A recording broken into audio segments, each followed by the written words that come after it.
विठूचा गजर हरिनामाचा ऐसा सोहळा, वाळवंटी चंद्रभागेच्या काठी राव मांडला. नमस्कार मंडळी, स्वागत आहे तुमचं देऊच्या दुनियेमध्ये. प्रत्येकाच्या घरी आषाढी एकादशीनिमित्त वेगवेगळे फराळाचे पदार्थ केले जातात. मग ठरवलं की आपण पण काहीतरी बनवूयात जे कमी वेळेत होईल, कमी तेल लागेल त्याच्यासाठी. मग ठरवलं की आपण साबुदाण्याचे अप्पे बनवूयात. यासाठी सोपी रेसिपी आहे, ती आपण पाहूयात. साबुदाण्याचे अप्पे काही कमी वेळात होतील असे. यासाठी लागणारं साहित्य मी आपल्याला दाखवते. वाटीभर साबुतांदूळ भिजवून घेतलेला आहे. त्यानंतर शेंगदाण्याचा कूट घेतलेला आहे.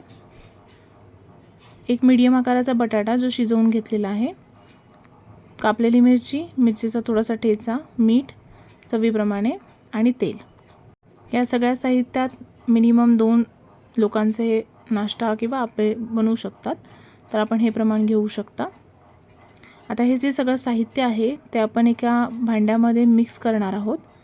साबुदाणा भिजवलेला, त्याचबरोबर साबुदाणा थोडासा सॉफ्ट ठेवायचा जेणेकरून आपल्याला मिक्स करताना इझी जाईल. याच्यामध्ये उकडवलेला बटाटा टाकणार आहोत आपण. शेंगदाण्याचा कूट तो पण आपण याच्यामध्येच टाकणार आहोत.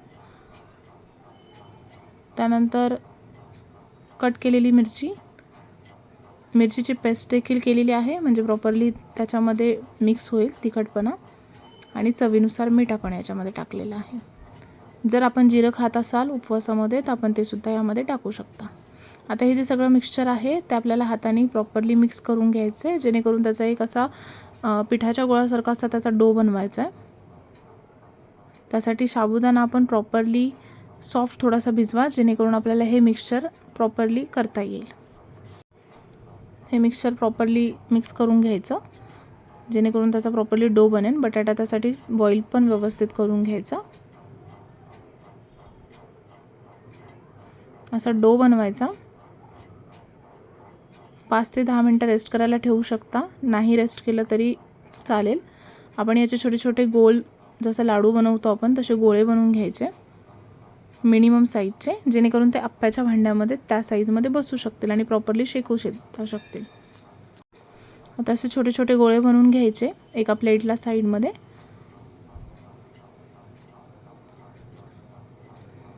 मिनिमम अप्प्यांची जी साईज आहे त्याच्यानुसार बनवा, जेणेकरून अप्पे प्रॉपरली शेकतील. 5 ते 10 मिनटं लागतील हे सगळं करण्यासाठी. असे सगळे गोळे बनवून घ्यायचे जेणेकरून आपल्याला एकाच टायमिंगमध्ये पॅनमध्ये फ्राय करायला मिळेल. आपल्याला पण माहिती आहे की साबुदाणे वडे तळण्यासाठी आपल्याला खूप साऱ्या प्रमाणात तेल लागतं, तर आपल्याला अप्प्यांसाठी काही थोड्याच प्रमाणात तेल लागणार आहे, खूप काही तेल लागणार नाही आहे. तर आपण हे साबुदाणे अप्पे जे आहेत हे बनवून घेतलेले आहेत. आता याच्यामध्ये आपल्याला काय करायचं आहे, पॅन जो आहे अप्प्यांचा तो गरम करत ठेवायचा. आता याच्यामध्ये थोडं थोडं मी तेल ॲड करते आहे,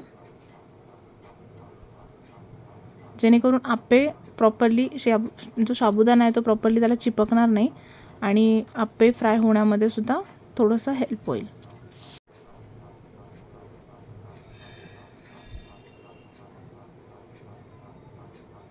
यामध्ये मी आता प्रॉपरली जे आहे त्या अप्प्यांचे जे आपण गोळे बनवले होते ते आपण या पॅनमध्ये ॲड करूयात. गॅस मिनिमम जो आहे त्या फ्लोवरती ठेवा, जेणेकरून आपल्याला अप्प्यांना सगळ्या साईडला व्यवस्थितपणे गॅस लागेल आणि अप्पे प्रॉपरली शेकतील.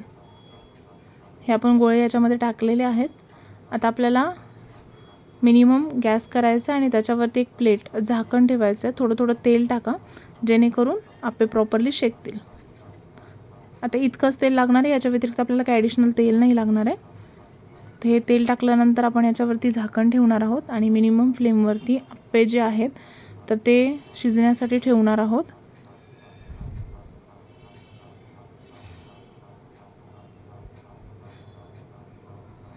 जेव्हा तवा तापत ठेवाल त्यावेळेला आधी हाय फ्लेमवरती करा आणि नंतर मग तुम्ही मिनिमम फ्लेमवरती ठेवू शकता.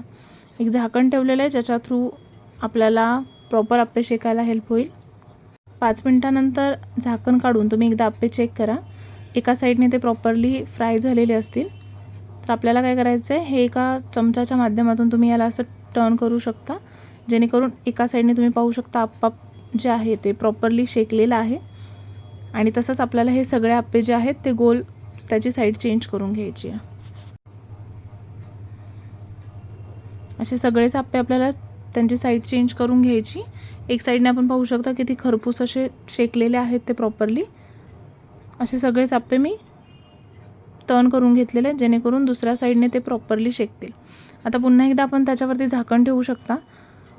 झाकण ठेवल्यानंतर आपण पाहू शकता पुन्हा एक 4 ते 5 मिनटाचा गॅप द्यायचा आणि पुन्हा आप्पे टर्न केलेत तर प्रॉपरली सगळ्या साईडनी शिजलेले राहतील. आणि जर आपल्याला वाटत असेल जसं मधल्या साईडनी जास्त फ्लेम लागतो, तर आपण मधल्या साईडचा आप्पा जो आहे तो आपण चेंज करू शकतो, जेणेकरून बाहेरच्या साईडला जर कुठे शेकायचा राहिला असेल तर तो मध्ये ठेवा, जेणेकरून प्रॉपरली शेकेल. आता हे आप्पे आपण प्लेटमध्ये काढलेले आहेत. आप्पे आपले बनवून झालेले आहेत. याच्यासोबत आपल्याला दहीमध्ये थोडंसं मीठ आणि साखर टाकलेली आहे, आपण त्याच्यासोबत खाऊ शकता.